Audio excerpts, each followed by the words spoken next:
You don't manifest goals, you collect abandoned journals. 3 days of vision boards, then radio silence for a month. That's not a commitment problem, it's a delivery problem. Your goal needs to reach your brain closer, louder, faster, and remembered, not just written down once and hoped for. 4 shifts get it there. Shrink the timeline, make it loud, stack the dopamine, celebrate the wins. Shift 1.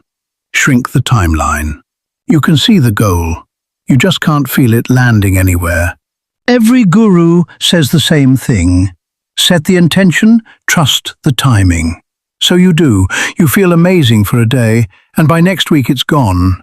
Because someday was never a place your brain could actually stand. Here's what no one told you. It isn't that you don't want it enough. Your brain is wired for now, not someday. A reward it can't picture happening soon barely registers at all, no matter how much you want it. So stop asking when this will happen.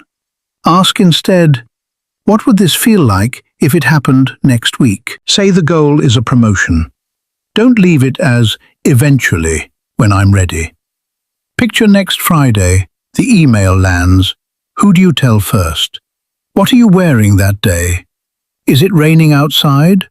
Or is the sun coming through the window? What does your chest feel like in that exact second? Are your hands shaking? Are you laughing? That's not daydreaming. That's the first moment your brain can actually see, instead of just wish for. You were never bad at manifesting.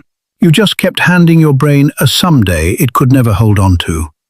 Give it a Friday instead. That's shift 1. 3 more are coming.